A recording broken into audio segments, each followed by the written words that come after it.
तो दोस्तों अर्ज किया है in English that without you my days are okay the only problem is the nights. Without you my days are okay but the only problem is the night. But उससे भी बड़ी problem है कि कैसे जीते विनी आरोहो के अगेंस्ट अपनी फाइट। जी हाँ दोस्तों, एज वी ऑल नो कि अब जब भी एल क्लासिको होता है तो बात करने का सबसे पहला और सबसे बड़ा मुद्दा यही होता है कि how is that fight 1v1 वाली जो आरोहो वर्सेस विनीशियस की है वो कौन जीतेगा।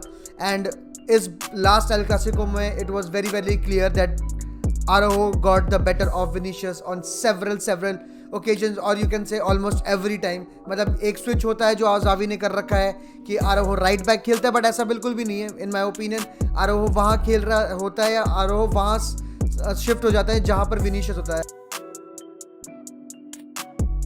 लेफ्ट विंग से आ रहा है तो वहाँ पर आरोहो राइट बैक बन जाता है। अगर वो इन्वर्ट करके अंदर आता है तो फिर वो एक राइट सेंटर बैक बन जाता है। तो जहाँ पर भी विनीशियस वहाँ आरोहो होता है इस मैच में।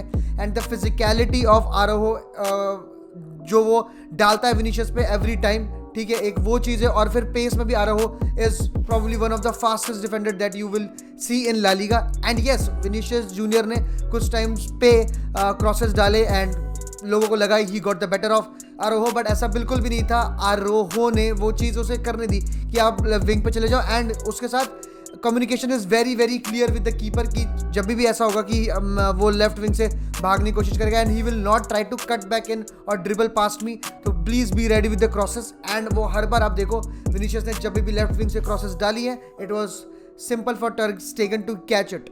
But now it's about कि how Ancelotti can change little things or little substitution can make things good or better in favor of Vinicius Junior दोस्तों। तो इस पूरी की पूरी वीडियो में जी हम इसी बारे में बात करेंगे कि 3 things that Ancelotti can do to bring the best out of Vinicius Junior against Barcelona in the next 2 El Clasicos दोस्तों।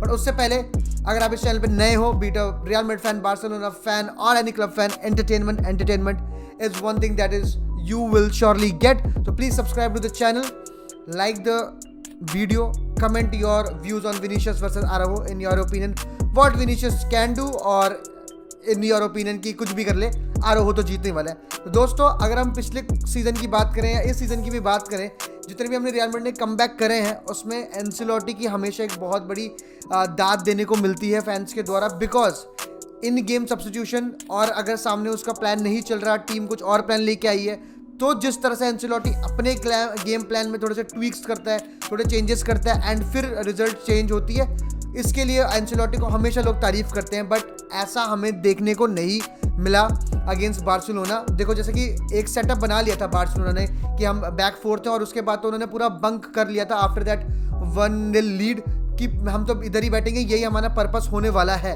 तो उस टाइम पे in my opinion and this thing has surely worked in the past in this scenarios भाई, कामाविंगा को जब भी ये लो block scenarios है, Camavinga should play as a left back. क्योंकि अगर आप देखो सैंपल साइज छोटा होगा लेकिन अगर 6 बार मैचेस में अगर आप देखो जब Camavinga as a left back खेला है एंड जब उसने विनीशियस को हेल्प किया है, चाहे आप ओवरलैप की बात करें, अंडरलैप की बात करें या फिर simple 1-to-1 with Vinicius junior, अगर आप स्टैट्स देखिए विनीशियस जूनियर का इन 6 मैचेस में दोस्तों, तो उन 6 मैचेस में जो क्या कहते हैं असिस्ट और गोल कंट्रीब्यूशन अगर देखो तो विनीशियस की वो 3x टाइम्स बढ़ गई है। शॉट्स टेकन बाय विनीशियस अगर देखो तो 1.5x बढ़ गई है and he has taken 50% more touches in the final third than he usually takes, जबकि वो मतलब compare to he is playing again with some other left back से नाचो और Mendy, because Camavinga is a player जो कि ज़्यादा width provide करता है, एक सुपीरियरिटी मतलब, या फिर एक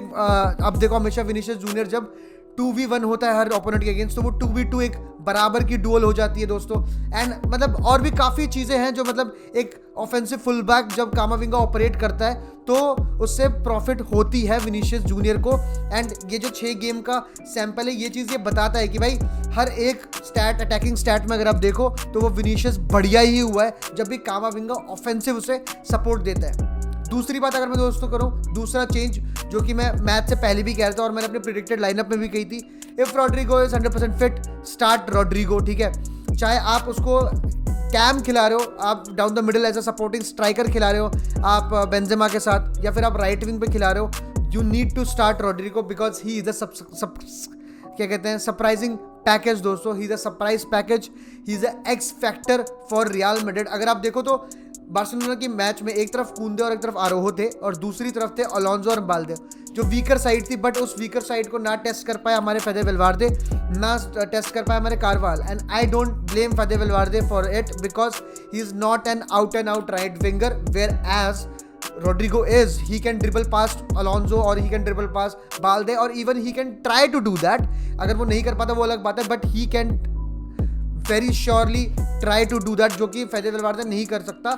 and he will always go for a cross, he will always look for a direct pass rather than taking on 2 or 3 defenders। ये नहीं होगा और रोड्रिगो वो चीज़ कर सकता है। जब आप रोड्रिगो आया तो आपने देखा भी होगा कि जो बीच में स्पेसेस हैं उसके अंदर भी वो ड्रिबल पास काफ़ी आराम से कर सकता है एंड ही कैन क्रिएट। हमने देखा है मैनी टाइम्स, एथलेटिको मैड्रिड की बात करो या फिर स्टार्टिंग में जब शायद मलोरका के साथ मैच था, 4-1 विक्ट्री थी रियल मैड्रिड की, तब की आप बात करें तो रोड्रिगो हैज़ दैट एडवांटेज। और अगर वो डाउन द मिडल खेलता है तो he can always shift towards Vinicius वाला wing, where the Brazilian duo का जो सिंक है is very very good. They can play a 1-2, they can dribble pass and he can help Vinicius junior जब भी वो आउट नंबर हो, और he very well can switch to the left wing and Vinicius थोड़ा सा एक inverted winger की तरह ऑपरेट कर सकता है।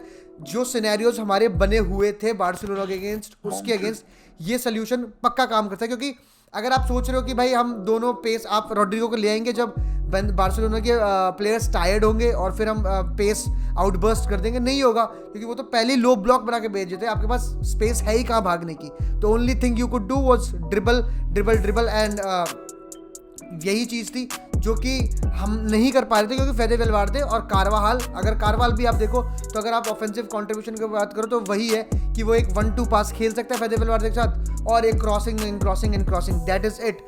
कारवाल में भी अब वो कॉन्फिडेंस नहीं है कि he try to dribble past some opponents, एक कटबैक करे और फिर that is not going to happen. और अगर भाई तीसरी चेंज की अगर मैं बात करूँ तो तीसरी चेंज वही है जो पूरी की पूरी हमारी मिडफील्ड उस दिन लैक कर रही थी, the energy, the verticality and the creativity which I think आता सबायोस के लाने से। जब क्रूज और मॉड्रिच चले गए तो क्रिएटिविटी भी पूरी आउट थी, वर्टिकल पासेस भी निकालना बिल्कुल आउट थी भाई, बिल्कुल मतलब Tchouameni and कामाविंगा yes tried things but नहीं हुआ उनसे, बिल्कुल भी नहीं हुआ। और अगर मैं सबायोस की बात करूं तो सबायोस क्यों भाई, सबायोस क्यों? क्योंकि अगर आप कभी भी देखो तो इन टाइट स्पेसेस में अगर कोई सबसे अच्छा ऑपरेट कर पाता है, फ्यू मैचेस की अगर हम बात करें या फिर जब से ये विंटर ब्रेक खत्म हुआ है तब से one of the best midfielder हमारे टीम में है सबायोस। और अगर आप क्या कहते हैं एथलेटिको मैड्रिड वाला मैच भी देखो तो उस मैच में भी जैसे लेफ्ट विंग पे सपोर्ट कर रहा था वो विनीशियस को, जिस तरह से उन्होंने टाइट स्पेसेस में 1-2-1 विनीशियस के साथ खेले या क्रूज के साथ खेले